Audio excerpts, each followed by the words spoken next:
The law of sines is a great tool for finding missing sides and angles in a triangle. It does not have to be a right triangle. And law of sines works if you know angle, angle, side, or side, side, angle. So if you look at a triangle, there's 6 pieces of information, 3 angles and 3 sides. So if the 3 things that you know are 2 angles, and a side, but the side cannot be the one between the 2 angles. No. It has to be one of the other sides. And for side, side, angle, you have to know 2 sides and an angle, but not the angle in between. Has to be one of the other angles. So that's what we call side, side, angle. And hopefully you remember a little bit about that from geometry. So here's the law of sines. It says that the sine of an angle is proportionate to the opposite side. So the sine of angle A over little a, and always we put the capital letter across from the lowercase letter. And you see how the proportions work. Now, you could also flip them upside down, but I usually like to use this one. And then you pick only 2 parts. You can't solve all 3 parts. You pick 2 of the fractions at a time, set them equal. Let me show you how this works. So we're going to solve this triangle, and we're going to round all values at the end to the nearest. Let's go with the nearest hundredth, since they gave the hundredth on the problem. So we're going to round to the nearest hundredth. Now, before I even get started, I'd like to label the sides of this triangle. I'm just going to go around. Doesn't really matter. But what does matter is that capital A is opposite of little a. And big B across from big B. And little c across from big C. Okay. So now when we say we're going to solve this triangle, that means I want to know the measure of all the angles. And I want to know the length of each side. Okay, so what I'm going to do first is I'm going to, I can find angle C by simply subtracting these angles from 180.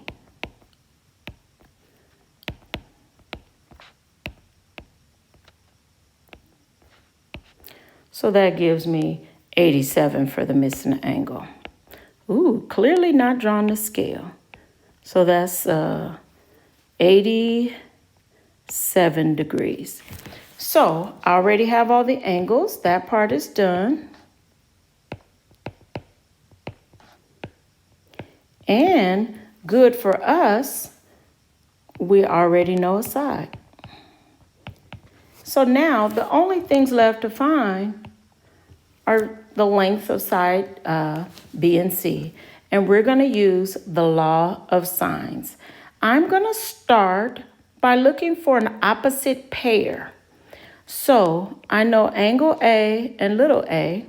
So I'm going to start my proportion with sine of 41. See, that's the measure of angle A over little a. And now I'm going to find what B is. So I'm going to say the sine of angle B over little b. And as you can see, I only have one unknown in my proportion. So this is going to work out great. So I'm going to do crisscross applesauce for this proportion. So I have B times sine 41 equals 6.53 times the sine of 52. Alrighty, I'm going to divide both sides by sine 41, and that's going to get B by itself. And now I'm going to punch this into the calculator.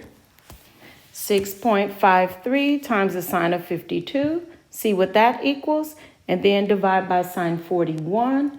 It's always great to use the fraction key on the calculator. And we were going to round to the nearest hundredth, So that's 7.84. This is the length of a side. The first side was inches, so I'm going to put inches here. 7.84 inches. Uh-oh, I'm running out of space over there. Now, I'm going to find C the same way.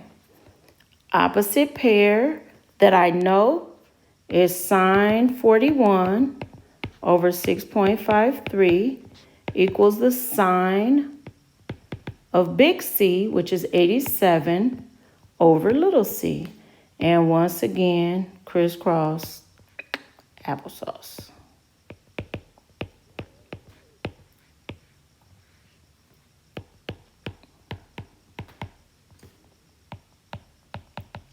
Sine 87.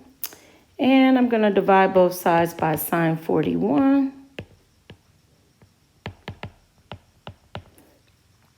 And I have little c is approximately 9.94 inches.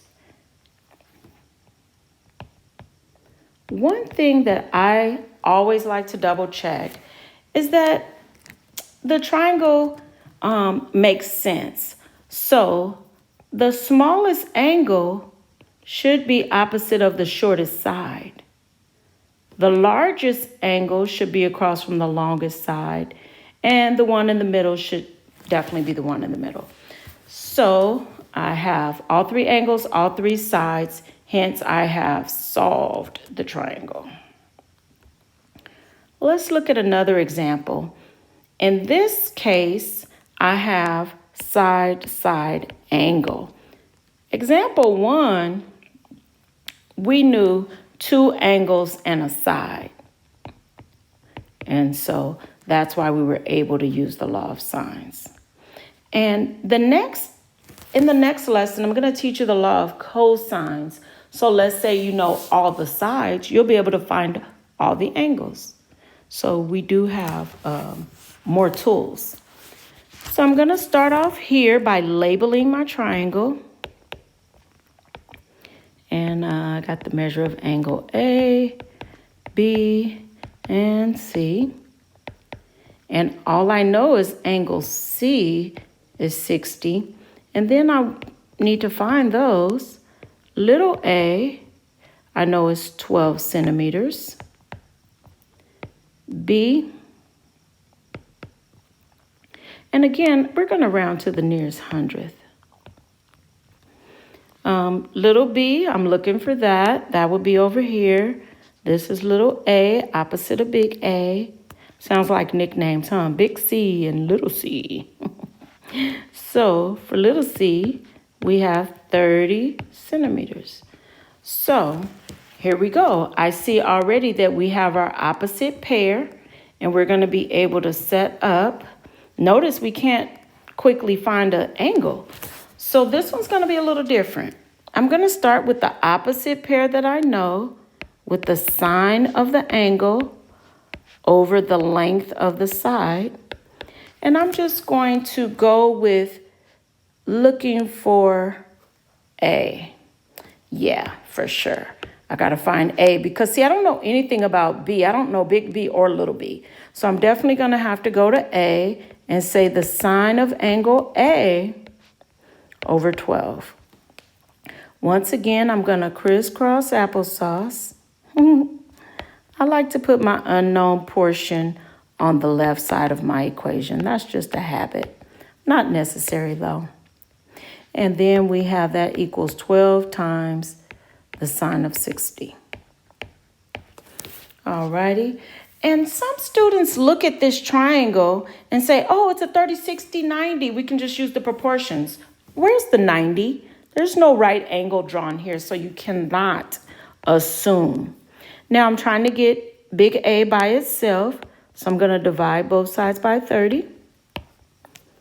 So now I have the sine of A equals, and I'm going to go ahead and punch that in the calculator just so I can make this equation a little simpler. When you punch this in, you get a lot of decimals, and I definitely recommend at least writing down 4 of them, if not 8. The more, the better. Now, do you remember how to get A by itself? How do we get the sign off? I have some students say, divide both sides by sign. No, you can't do that. That's like saying, let's divide by addition. Doesn't make sense. Sign isn't a number. So what we're going to do is take the inverse sign of both sides. That's how you get the angle. So the sine and the sine inverse will cancel on the left. So I'm just left with angle A. And that's going to equal the inverse sine. And remember, inverse does not mean reciprocal. And I'm going to punch this into the calculator. And the measure of angle A is, when we punch it in, we're going to get a decimal approximation. And I strongly recommend, again, carrying at least 4 decimal places. So now we know angle A is about 20.2673. Now that I know 2 angles in the triangle, I can subtract from 180. So 180 minus 60 minus the 20 point whatever that is, and I can find my missing angle. Okay, first of all, let me write in angle A. And at this point, I'm going to round angle A to 20.27. Okay, however, notice that I am going to use a lot of digits here for B. B would be 99 point, ooh, this is messy, 7327. I like to keep at least 4 digits for accuracy. So now at this point, I'm going to go for my opposite pair with the B's. I'm going to use the 60 and the 30 for my opposite pair to start with. So I have sine of big C over little c equals the sine, and I have to depend on this approximation even though I don't like that. And I am going to use 4 decimal places because I need this to stay somewhat accurate over little b. And once again, crisscross applesauce, and we're almost done. B times the sine of 60 equals 30 times the sine of all of that, so forth and so on. And then I'm going to divide both sides by sine 60, and that'll give me little b. And of course, I'm using all of these digits when I punch in the sine of 99. So when I punch this in using the fraction key, 30 times the sine of 99.7327, and then divide that by the sine of 60, and I get that B is approximately 34.1424 centimeters. Now remember, we're rounding to the nearest hundredth, so that's 2 decimal places. So now I can go back 34.14.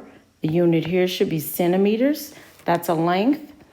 And for big B, what was that? That was 99 point. Now I'm going to go ahead and round 7.3. And all the angles, those are degrees, and all the sides were lengths. So always double check your units. I'm going to go back to the first problem and double check. Yeah, I have inches and degrees on all of those.